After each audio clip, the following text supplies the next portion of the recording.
Welcome to the class, all of you. Once again, ಈ six problem ಅನ್ನು ನೋಡ್ರಿ ಒಂದ್ಸತಿ.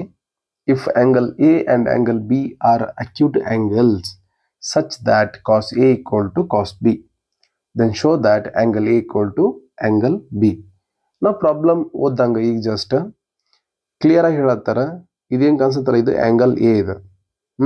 ಇದು ಯಾವ್ದಿದೆ? ಆಂಗಲ್ ಎ ಮತ್ತು ಆಂಗಲ್ ಬಿ. ಇವೆರಡು ಏನು ಅದಾವ ಅನ್ನತ್ತಾರ? ಅಕ್ಯೂಟ್ ಆಂಗಲ್ಸ್ ಅದಾವ ಅನ್ನಕತ್ತಾರ. ಅಕ್ಯೂಟ್ ಆಂಗಲ್ಸ್ ಅಂದ್ರೆ ಏನು? ಅಕ್ಯೂಟ್ ಆಂಗಲ್ ಅಂದ್ರ ಲೆಸ್ ದೆನ್ 90 ಡಿಗ್ರಿ ಇರುತ್ತೆ. Since it is a right angle triangle, this angle is 90 degree. ಅದು ಎಲ್ರಿಗೂ ಗೊತ್ತಿರೋ ವಿಷಯ. ಸೊ ಹಿಂಗಿದ್ದಾಗ cos A equal to cos B ಇರುತ್ತೆ. ಸೊ ಇಂಥ ಸಿಚುವೇಶನ್ ಒಳಗೆ angle A is equal to angle B ಅಂತ ಹೇಳಿ ನಾವು ತೋರಿಸ್ಬೇಕು. ನೋಡ್ರಿ, ಗಿವನ್ ಕಂಡೀಷನ್ ಯೂಸ್ ಮಾಡೋಣ. ಗಿವನ್ ಕಂಡೀಷನ್ ಏನೈತೆ ಅಂದ್ರೆ cos A equal to cos B ಐತಿ. ಕಾಸ್ ಎ ಬರೀರಿ. ಈಗ ಆಂಗಲ್ ಎ ಎಲ್ಲೈತಿ ನೋಡ್ರಿ, ಆಂಗಲ್ ಎ ಇಲ್ಲೈತಿ. ಹಂಗಂದ್ರೆ ಅಪೋಸಿಟ್ ಸೈಡ್ ಯಾವ್ದು ಆಕೈತಿ? ಇದರ ಅಪೋಸಿಟ್ ಯಾವ್ದೈತಿ? ಇದೈತಿ. ಆಕ್ಚುಲಿ ಇದು ಯಾವ್ದು ಆಕೈತಿ? ಹೈಪೋಟೆನ್ಯೂಸ್ ಆಕೈತಿ. ಇದು ಯಾವ್ದು ಆಕೈತಿ? ಬೇಸ್ ಆಕೈತಿ. ಬಟ್ ಕಾಸ್ ಬರೀ ಹೊತ್ನ್ಯಾಗ ನಮಗೆ ಅಪೋಸಿಟ್ ಅಂತೂ ಬೇಕಾಗಂಗಿಲ್ಲ. ನಿಮ್ಗೆ ಎಲ್ಲರೂ ನೆನಪೈತಿ. ಕಾಸ್ ಅಂದ್ರೆ ಏನಿರುತ್ತೆ? ಯಾವಾಗೂ base by hypotenuse. Base by hypotenuse. ಈ ಕಡೆ ಏನು ಬರುತ್ತೆ? ಬೇಸ್ ಬೈ ಹೈಪೋಟೆನ್ಯೂಸ್ ಬರುತ್ತೆ. ಈಗ ನೀವು ಯಾವ್ದು ಬರೆಯತ್ತೀರಿ? ನೆನಪು ಮಾಡ್ಕೋರಿ. ಕಾಸ್ ಎ ಬರೆಯತ್ತೀರಿ. ಕಾಸ್ ಎ ಬರೆಯುವಾಗ ಬೇಸ್ ಯಾವ್ದು ಇರುತ್ತೆ? ಇದು ಇರುತ್ತೆ. ದಟ್ ಮೀನ್ಸ್ ಎ ಸಿ ಇರುತ್ತೆ. ಹೈಪೋಟೆನ್ಯೂಸ್ ಅಂತೂ ಫಿಕ್ಸ್. ಅದು ಯಾವ್ದಾಗಿರುತ್ತೆ? ಎ ಬಿ ಆಗಿರುತ್ತೆ. ಇಲ್ಲಿ ಕಾಣಿಸತ್ತಿಲ್ಲ ಎಲ್ಲರಿಗೂ? This is hypotenuse, this is base. ಆಗಲೇ ಬರೋದ್ನೆಲ್ಲ starting A C, hypotenuse A B. Okay, ಈಗ ಬಿಗೆ ಬರೋಣಂತ. ಇದನ್ನೆಲ್ಲ ಒಂದು ಸ್ವಲ್ಪ ಕ್ಲೀನ್ ಮಾಡ್ಬಿಡ್ತೀನಿ, ಕನ್ಫ್ಯೂಸ್ ಆಗಿರಲಿಲ್ಲ ಅಂದ್ರೆ. Okay okay fine.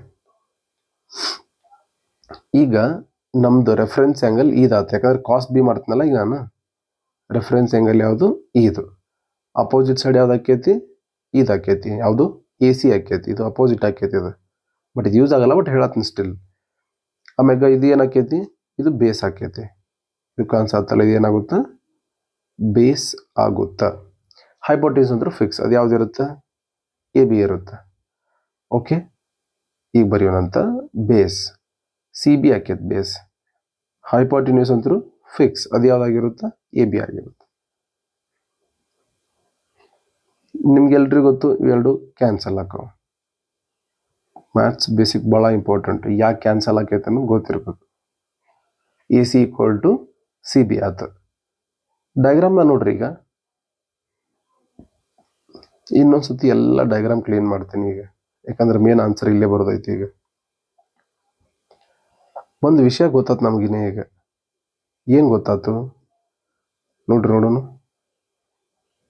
A C equal to C B ಅಂತ ಗೊತ್ತಾಯ್ತು. ಅಂದ್ರೆ A C equal to C B.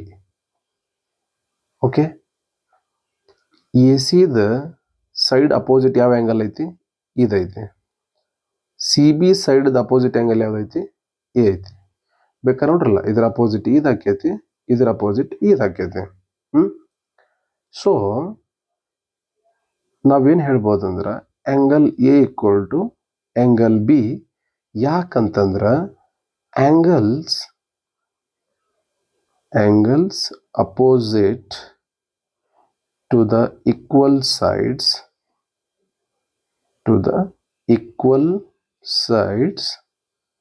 R equal. ಗೊತ್ತಲ್ಲ ಎಲ್ಲರಿಗೂ? ಇಷ್ಟ ಪ್ರಾಬ್ಲಮ್, ಮತ್ತೇನಿಲ್ಲ. ಬೇಕಾದ್ರೆ ಕನ್ಕ್ಲೂಷನ್ ಒಳಗೆ ಇನ್ನೊಂದ್ಸತಿ ಡಯಾಗ್ರಾಮ್ ತೋರಿಸ್ತೀನಿ. ಯಾರಿಗಾರ ಏನಾರು ಕನ್ಫ್ಯೂಸ್ ಆಗಿತ್ತು ಇಲ್ಲಿ ಗೊತ್ತಾಗುತ್ತೆ.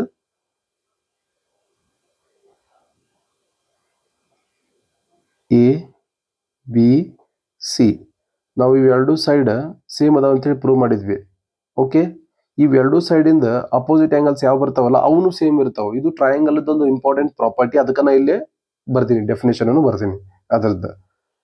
ಯಾವಾಗ ನೋಡ್ರಿ ತೋರಿಸ್ತಂತ, ಯಾವಾಗ A C equal to C B ಇರುತ್ತಾ ಅವಾಗನ ಎ ಸಿದ ಅಪೋಸಿಟ್ ಆ್ಯಂಗಲ್ ಬಿ ಮತ್ತು ಸಿ ಬಿದ ಅಪೋಸಿಟ್ ಆ್ಯಂಗಲ್ ಎ ಎರಡೂ ಏನಿರ್ತಾವು ಸೇಮ್ ಇರ್ತಾವೆ.